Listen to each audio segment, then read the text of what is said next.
My golden brother hired a private investigator to expose me as a failure, but instead, he uncovered my multi-million-dollar success. I come from one of those families where success is measured in degrees, titles, and how loudly you can brag at Thanksgiving. My older brother Marcus has always been the golden child. Harvard MBA, corporate VP by 35, married to a lawyer, 2 perfect kids, house in the suburbs with a 3-car garage, the whole package. Me, I was the disappointment. I dropped out of college sophomore year to find myself, which in my family's eyes meant I was throwing my life away. My parents stopped mentioning me at their country club. Christmas cards featured just Marcus, his wife, and the kids. I became the cautionary tale they'd whisper about to their friends' struggling children. What they didn't know was that I'd been building something. After dropping out, I started freelancing as a graphic designer. Nothing fancy, just logos and website mock-ups for small businesses. But I was good at it, and I saved every penny. By 25, I'd taught myself coding and launched a SaaS platform for independent contractors to manage their invoices and expenses. It solved a problem I'd experienced firsthand. The business grew slowly at first, then exponentially. I kept my head down, reinvested everything, and lived in a modest apartment in a cheaper part of town. I drove a 10-year-old Honda. I bought my clothes at Target. To anyone watching, I looked exactly like the failure my family thought I was. I didn't tell them because honestly, their judgment had been liberating. Once they'd written me off, I was free. No expectations, no pressure, no having to live up to the family name. I could just build my thing in peace. Last month, my mom called with her usual thinly veiled concern. Honey, Marcus mentioned he knows someone who's hiring for warehouse positions. Should he put in a word for you? I told her I was doing fine, thanks. She sighed that sigh that meant she didn't believe me. 2 weeks later,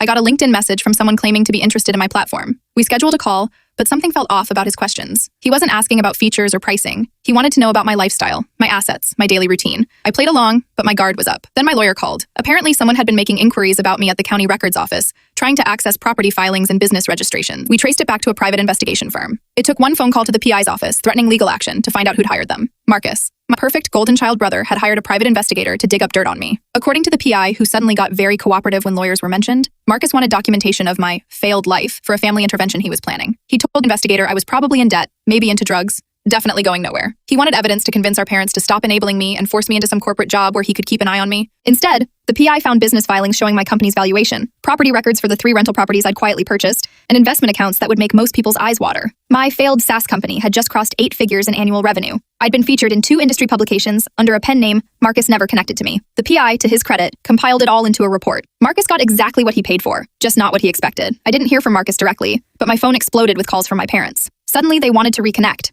to understand my business, to introduce me to their friends' investment groups. Mom asked if I was still in my little apartment and seemed shocked when I told her I actually owned a house. I just didn't post about it on social media. Marcus finally texted, "We should talk." I left him on red. The irony is beautiful. He spent thousands of dollars trying to prove I was a failure, and instead provided our entire family with documented proof that the dropout black sheep had quietly become more successful than the golden boy ever was. I'm still driving my Honda, still shopping at Target, still not showing up in the family Christmas cards. The difference now is they know it's by choice, not circumstance, and that drives Marcus crazier than anything else ever could. Instead